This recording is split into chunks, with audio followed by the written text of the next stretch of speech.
babae, kasama doon yung... Nagpasaklolo sa CLTV News ang homeowners ng isang kilalang subdivision sa barangay De La Paz Norte, siyudad ng San Fernando, Pampanga. Hiling nila magkaroon ng investigasyon sa di umano'y waterways o creek na hinihinalang tinatapunan ng waterways na dahilan ng may oras na pag-alingasaw ng mabahong amoy. Ayon sa presidente ng homeowners na si Transportation Assistant Secretary Gades Hope Libiran, hindi tolerable ang may oras na mabahong singaw sa creek na nagre-resulta ng mabigat sa dibdib na amoy.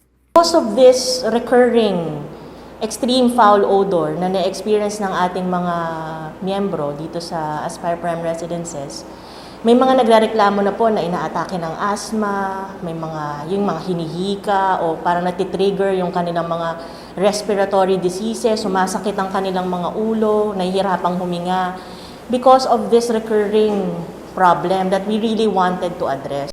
Ang posisyon ng subdivision ay hindi kalayuan sa mga industrialized zone sa barangay at kahit noon pa raw ay may reklamo ng ganito. Ngunit dahil kakaunti pa lamang ang mga residenteng umakupa sa subdivision, kaya ang reklamo hindi na isa sa formal.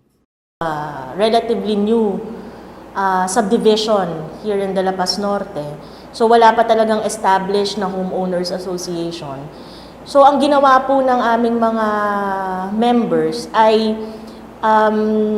nag-meeting po at napagkasunduan na i-formalize yung complaint. Sa ipinakitang dokumento sa CLTV News ni Libiran, base sa site report ng inspeksyon na may petsang April 21, 2021, mayroon raw silang nakitang nangingibabaw na kulay dilaw sa itaas ng tubig sa marumi at makipot na creek na daluyan ng tubig na hindi kalayuan sa bakod ng subdivision. Dahil gabi na raw yun ay minimal lamang ang mabahong amoy na sinabi ng City Environment and Natural Resources Office o CENRO ng Siyudad San Fernando noong itulak ang investigasyon. Meron po, nung mismong gabi na yon, meron po silang minimal foul odor na na-monitor. At dun po, base po dun sa mga pictures na ipinadala sa amin at even na dun po sa naka-attach dun sa inspection report, ay makikita talaga na merong kakaibang kulay dun sa wastewater na lumalabas. May mga technical consultation di umano na nangyari sa pagitan ng ilang industriya. Kaharap silang mga homeowners sa kanilang reklamo. Ngunit nababahala sila sa walang tiyak na kasagutan sa kanilang problema kung sino ang responsable sa water waste materials. Kaya po nanilibiran, sana raw ay maging sincero ang CENRO sa mga industriyang nagtatapon ng dumi sa waterways na namemerwisyo sa kanilang lugar. We have coordinated with them. Yung nandun sila kasama dun sa assembly na tinawag, yun sa mga coordination and inspection meetings. However, hindi nga po siya nare-resolve.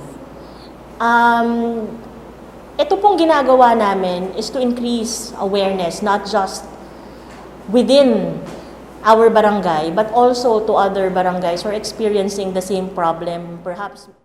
Samantala, ayon kay Marilyn Malabanan, Supervising Management Specialist ng Sentro ng San Fernando, may mga waterways nga silang nakita sa inirereklamong creek. Ngunit ang kanila umanong investigasyon ay hindi maaaring maging bara-bara, lalo na sa pagtuturo sa mga nakapaligid na industriya dahil hindi naman kaagad lumalabas ang resulta ng kanilang mga sinuring water sample. Kailangan talaga na sampling muna kasi kung sa tingin lang ng mata, hindi natin, mahirap po kasing nahin yung water kasi may involved po yung science dyan. So hindi po tayo pwedeng magturo na kumisan nga kahit na may kulay yung water hanggang hindi po siya dumaan sa water sampling para malaman yung result. Hindi natin masasabi kung polluted yung water on deck. Sa ilalim ng Section 20 ng Republic Act No. 9275 o ang tinatawag na Clean Water Act of 2004, ang mga industriya at lokal na pamahalaan ay may shared responsibility sa improvement ng water quality o septage management ng mga ito. Pinagtitibay din ito ng Memorandum Circular No. 2019-62 na inaatasan naman ng DILG ang mga lokal na pamahalaan na magtalaga ng sewage treatment and septage management. Umaasa ngayon ang mga residente ng naturang subdivision na mabigyan ng aksyon ang kanilang masangsang na problema. Paolo G. Santos, CLTV News.